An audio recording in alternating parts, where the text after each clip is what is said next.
Welcome to The Prosperity Practice. The Prosperity Practice. Our personal take on what it takes. Push, challenge, light the fire. Do not chase prosperity. Rather, be prosperous. Welcome to The Prosperity Practice with your host, Brandon Hanley. Looks like we made it.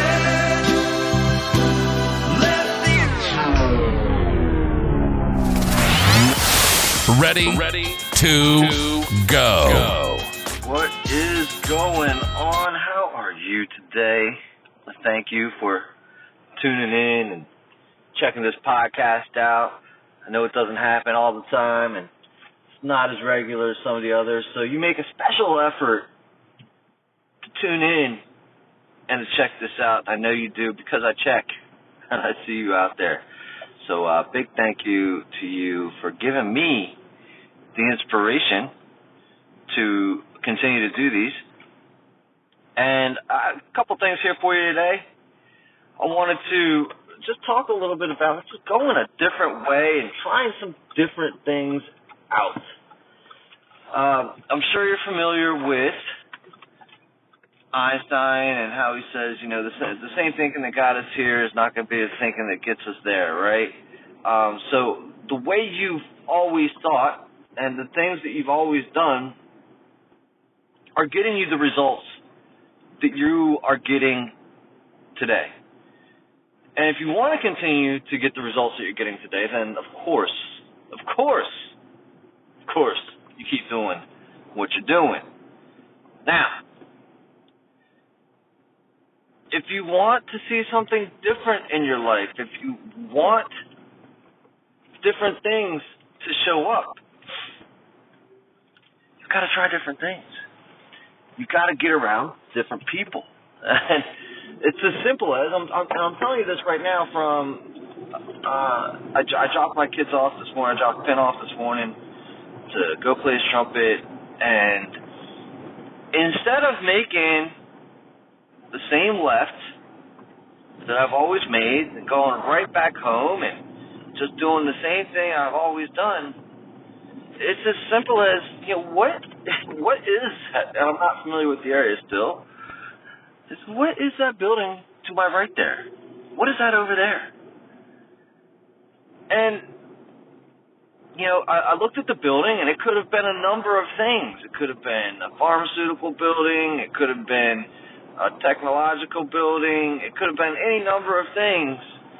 But when I pulled up, it was the Institute of Technology campus there, and you know, which allows for a whole new host of thoughts that are jarred by you know, seeing that image and just imagining all of what happens within that building. And you know, you don't have that thought unless you go a different direction, unless you do something a little bit differently.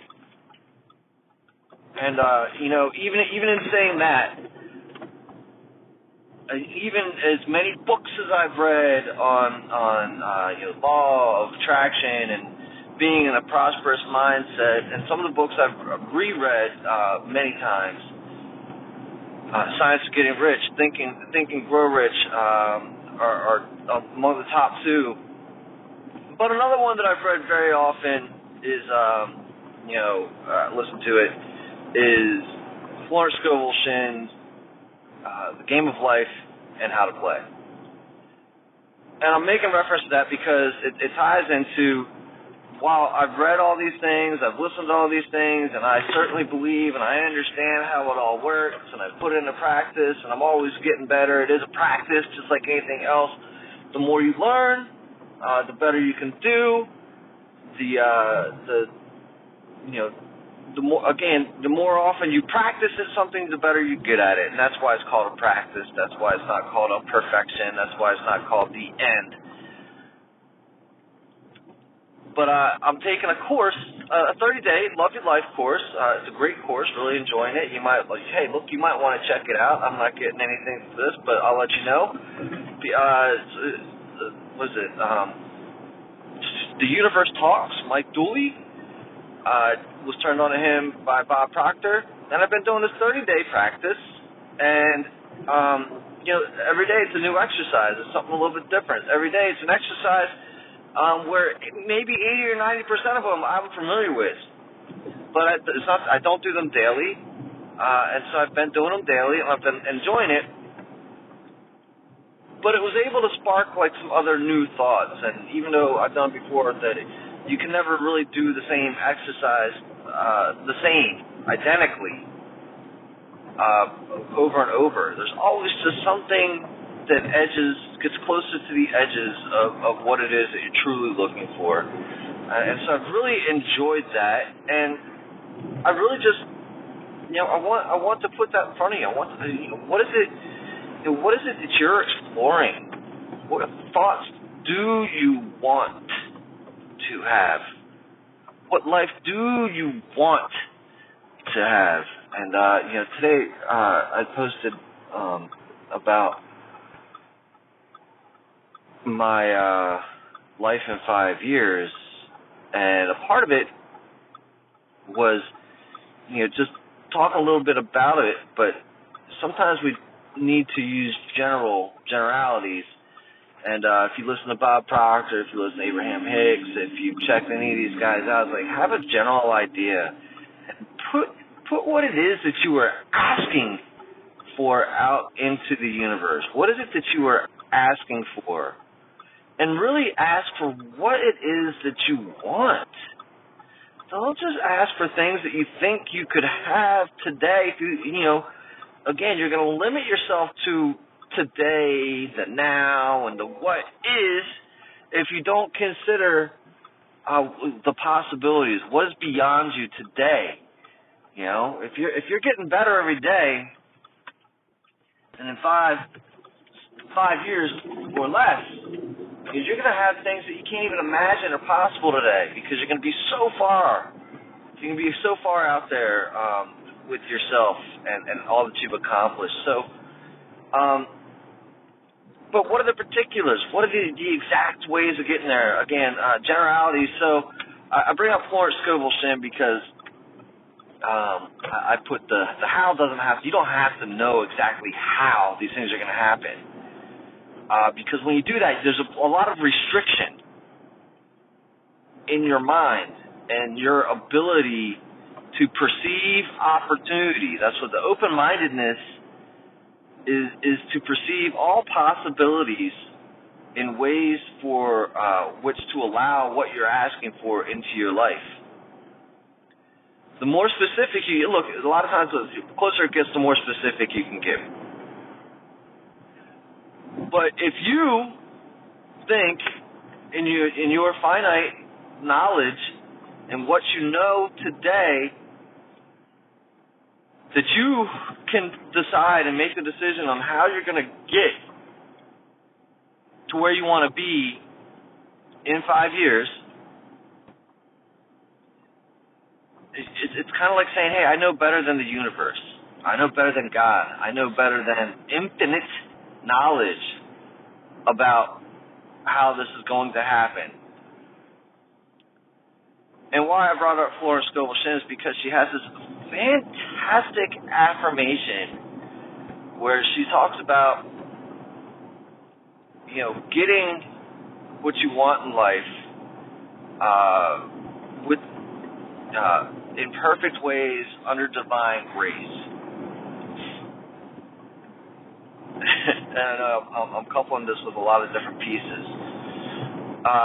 But if you think about when you made a wish with a genie, or sometimes when you make a wish and you get what you want, and look, it happens all the time. Look back throughout all your life, and you're like, hey, look, this is what I want, and you get that thing, but it's not quite in the way that you had imagined that you would get it.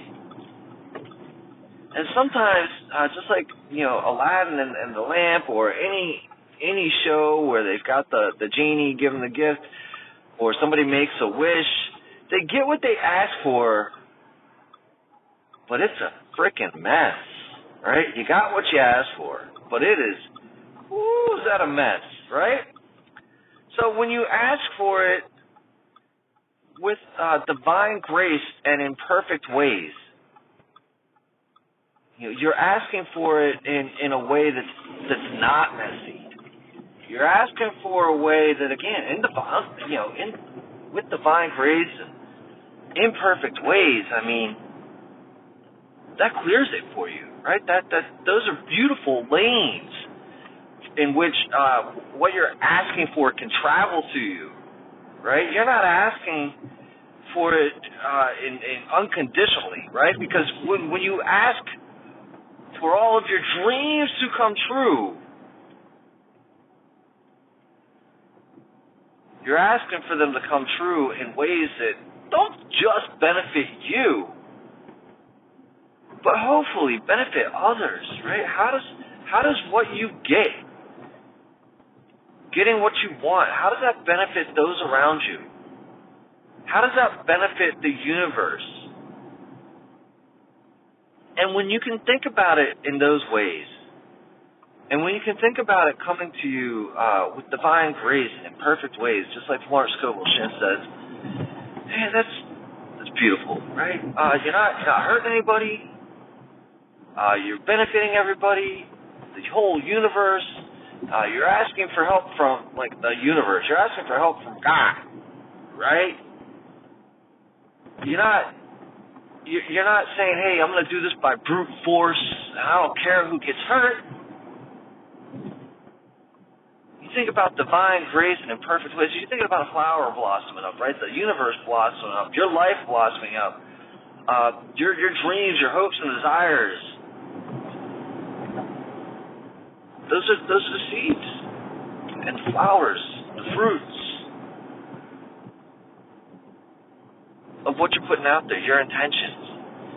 And all that comes by different ways of thinking. This is today's way of thinking, and the results that I've been getting, I've been enjoying. I've been enjoying the life that I've got, and I've been enjoying the people I've been around. I've been learning and taking new ways into perceive. The way I currently see the world has definitely 100% changed, and the world itself around me has changed, and I offer that to you. And I offer, these kind of exercises to you. What is your vision? What is your affirmation? How are you presenting it out there? Are you putting yourself in new places with the opportunity for new thoughts? Are you giving yourself a new education so that you can be ready to receive, preparing yourself to receive? So much more. Anyways, listen, thank you. I hope that this has been of value to you. If so, head on over to iTunes, leave a review, shoot me an email, say, hey man, this is the one. This is the one that finally, I got it. This is the one that says, hey, I'm changing my mind right now. And this podcast is a big part of that. I'd love to hear from you. Reach out to me. And, thanks. Take it easy. Thanks for listening today. And remember, reach out to us on Facebook or through our webpage. The Prosperity Practice. The Prosperity Practice. Have something to say directly? Hit us up, Brandon at prosperity-practice.com. Prosperity is a result of action. Take action. That's it. I'm out of here.